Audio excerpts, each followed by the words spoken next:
Yeah, that's what we're for your cockpit.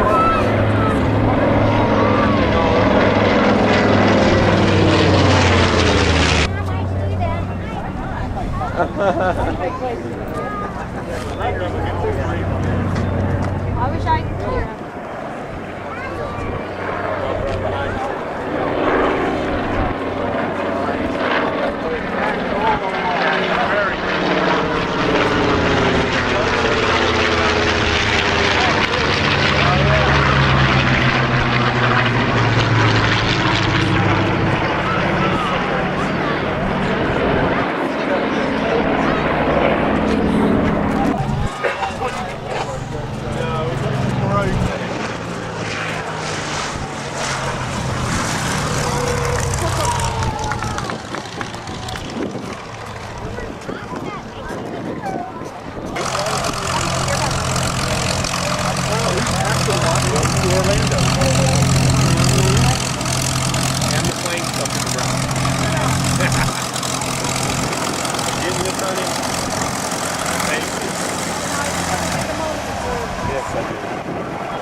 What was the primary reason for coming to Texas? Planes, the cars, or Planes.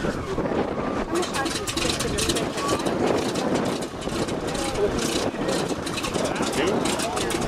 So we close at 5. Pretty close, yep. Now, can you rate the overall experience? Excellent, good, average, or poor? Excellent. I know how to pick them, don't I? Would you come back again? Yes. Do you recommend it to friends and relatives? Oh, yes. Do you have a zip code you'd like to share with me? 34667. Is that local? Hudson. Just north of Tampa on the coast. So you would drive, right? Mm-hmm. And then let's see, your age range is 50, 31 to 40. I said I didn't need that show. Let's let Wallen get out of here first.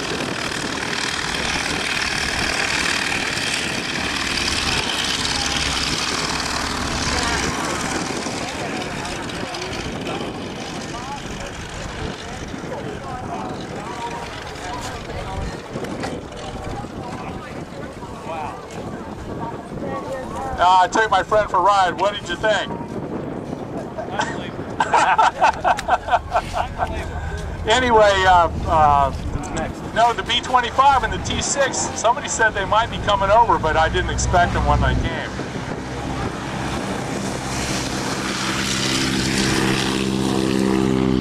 He's having fun. Still a great day. Push some flights if he's not booked up. Anyway, so that was unexpected. You never know what's going to happen around here. We get T6s, P51s come by. You know, they just all think it's cool and they come by to see what's happening.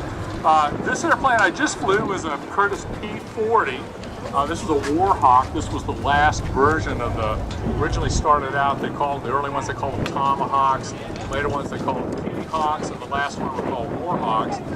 And this was built last year of the war. This is the airplane that was made famous by the Flying Tigers. Remember with the shark teeth on the neel? People ask me, they say, how come you don't have the shark teeth on that? 2 reasons. One, this is a very rare airplane. They only built 40 of these in the World War II that were set up with dual cockpits from the factory. This is not a warbird conversion after the war. This airplane was built this way at the factory, had all the guns, and they use them for training, but they also actually had some of these in combat areas in the South Pacific. They take a general up to, you know, look at things or whatever.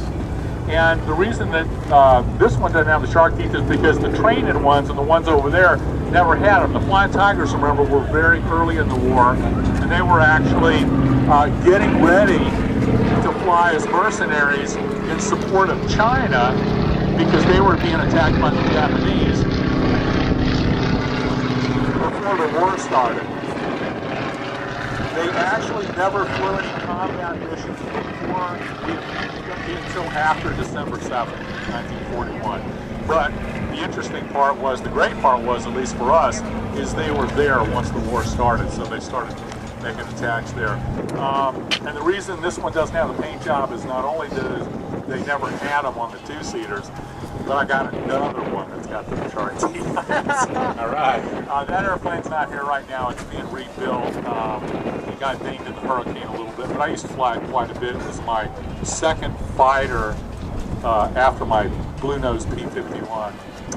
Got that about 1981 or something like that. This has the American Allison engine in it, so it doesn't have the supercharger capability that the Merlin does, but it's the same horsepower down low. The radiators in this one, if you look at the Mustang, the radiator's in that scoop underneath the pilot. And on this particular airplane, the radiators are in the chin scoop. There's three little holes up there in the front. The two big ones are for the liquid coolant for the engine, and the one in the middle at the bottom is for the oil cooler. And the pilot manually, has a handle that I can move up and down that controls where that flap is. And what I do is I kind of watch the temps, and if they get too hot, then I open it a little bit. You know, if it's plenty cold, then I can close it a little bit. Well, this was kind of early technology in the beginning of the war, and this was the mentality. Well, later in the war, on the P51, there's actually an automatic door. Two of them, actually. One of them's for the coolant radiators. It's the big door in the back. And that little door hanging down on the belly, you can just see it, that's for the oil cooler. And there's two little thermostats there that go up and down, and it keeps the temperature within a 10-degree range. The pilot doesn't have to worry about it, so he can focus on, you know, flying combat, not have to worry about his engine's getting too hot. Let's see, what else? It's got all the machine guns. Kind of interesting to know that a lot of the control surfaces on these airplanes, the rudder and the elevator on the Mustang, the rudder, the elevator, and the ailerons on this airplane are fabric covered. They're basically sheet metal bent in the shape of the ribs, covered with fabric, and then they sew the fabric to the rib design. Consistent